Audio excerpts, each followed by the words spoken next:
Kautilya, the author of world-renowned treatise Arthashastra, was born in 350 BC when the country was badly divided. Kautilya admits in the opening lines of his book that he summarized the views of earlier scholars on Arthashastra regarding the acquisition and preservation of dominion. However, it would be wrong to assume that Kautilya's work was mere an abstract of the earlier literature on the subject. According to Prof. Ghoshal, the Arthashastra of Kautilya is much more than a summary of the earlier literature on the subject.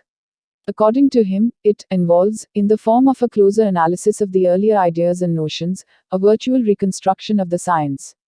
However, in one respect Kautilya failed because he completely neglected abstract speculation. His work deals with the art of government and kindred topics and does not deal with the theory of state.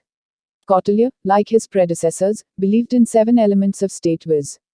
Swaman, Amartya, Janapada, Durga, Kosha, Balor and Mitra. He discussed the qualities and functions of the king at considerable length. Kautilya says, the king should avoid injuring the women and the property of others and should shun falsehood, haughtiness and evil proclivities. He should enjoy pleasure without disregarding virtue and wealth, or else enjoy this in an equal measure with the latter. A notable feature of Kautilya's contribution to political theory was his emphasis on education and self-control of the ruler. Kautilya did not favor the king to depend on the advice of any single minister because such an advice could possibly be based on selfish motives. He wanted the king to consult a number of ministers and then come to conclusion. Regarding the qualities of the minister, Kautilya insisted that he should be native, born of high family, influential, well-trained in arts, possessed of foresight, wise, of strong arm, bold, eloquent, skillful, intelligent, pure in character, firm in loyal devotion, affectionate and free from such qualities as excite hatred and enmity. Kautilya attached great importance to state finances and advised the king to keep the treasury full. Taxes should be levied on people in due consideration of their difficulties, but no leniency should be shown in collection of taxes. Kautilya stood for state control over trade and commerce.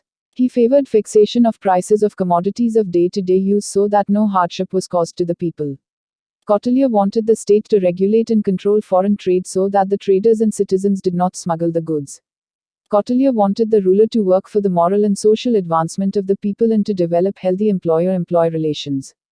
He also laid down detailed rules for the treatment of the slaves. Kautilya was against territorial aggrandizement. He cautioned the king against coveting the territory, wealth, sons and one who was slain. Kautilya advised the conqueror king to accord kind and considerate treatment to the people of the conquered. Kautilya's views on foreign policy were designed to serve and promote the interests of the state. The basic principle of his foreign policy was expediency. He says, he who is losing strength in comparison with another shall make peace, he who is growing strong shall make war, he who thinks that neither can the enemy hurt him nor he the enemy, shall observe neutrality, he who has an excess of advantage shall march, he who is wanting in strength shall seek protection, he who undertakes work requiring assistance shall adopt the dual policy. Since the views of Kautilya are quite akin to Machiavelli, the great modern European political thinkers, scholars have emphasized the following common points. Both favored a strong ruler to overcome anarchical conditions prevailing in the society. Both insisted on keeping keen observation about the conditions prevailing in the neighboring enemy states. Both laid emphasis on the principle of political expediency. However, Kautilya and Machiavelli also differ in several respects. Kautilya's work is more extensive than that of Machiavelli.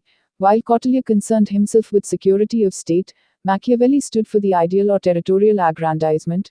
Kautilya's king was not absolute and worked within limitations or law or dharma. Machiavelli favored a monarch without any restrictions on his authority.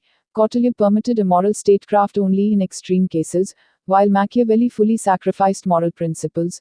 To promote end of public good, Kautilya permitted the individual great amount of independence and autonomy, while Machiavelli held that individual liberty, as permitted by state, could be permitted.